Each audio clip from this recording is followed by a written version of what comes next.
মাহে রমজান সামনে, এতটা কাছে, জীবনের পরিবর্তনের একটা বড় সুযোগ।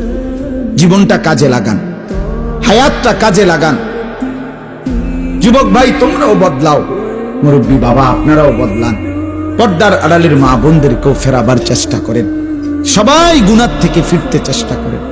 মাহে রমজানের যখন চাঁদ উঠে, আল্লাহ নবী সাল্লাল্লাহু আলাইহি ওয়াসাল্লাম বলেন, ফেরেশতা ডেকে ডেকে বলে, ইয়া বাগিয়াল খাইরে আকবিল, হে নেক কাজের আগ্রহীরা এগিয়ে আসো। ইয়া বাগিয়াশ শাররি আকসির, হে মন্দ গুনাহের কাজের আগ্রহীরা এবার তো থামো। এটা রমজান।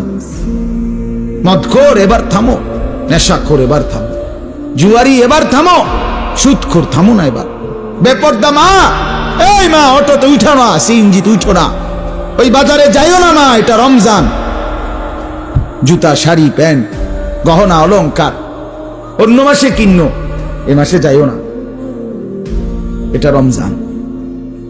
এটা রমজান, থামো তো। যুবক ভাই মোবাইল টিপো না। ওই দেখেন পিছনে অনেক ছেলে কথা বলে। হায় অপদার্থ জিন্দেগি।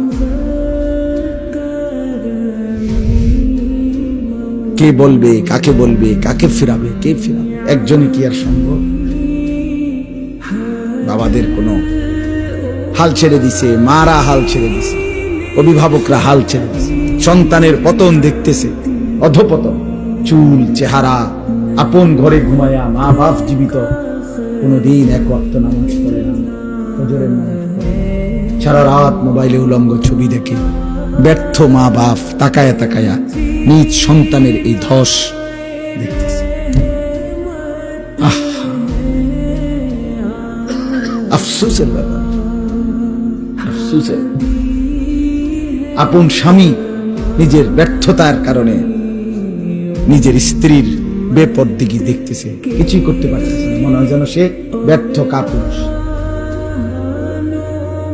বউটা ডেলি বেডি বাজারে যায়, মার্কেটে যায়, রঙ্গরসে হাসে, কথা কয়, টাইট কাপড় পরা, বোরখা নামের একটা টাইট জামা পরে রাখছে, লাল নীল হলুদ কমলা বেগুন। স্বামী বেচারা অপদার্থের মতো, অসহায়ের মতো তাকায় আছে।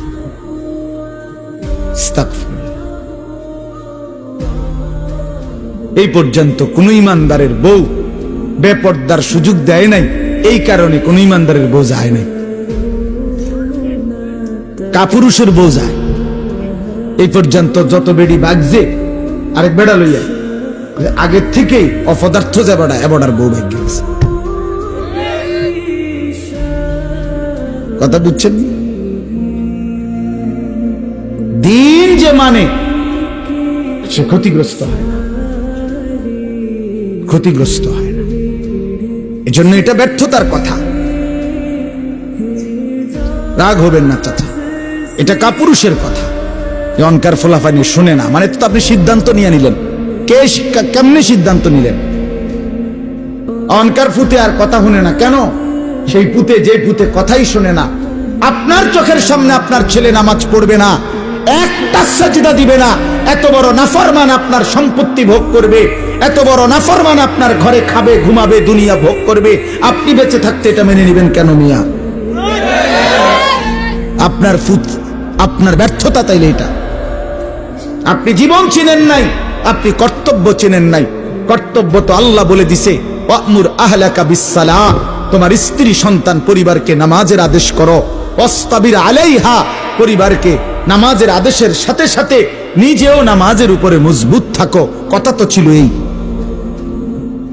আপনার জিম্মাদারি কি ছিল?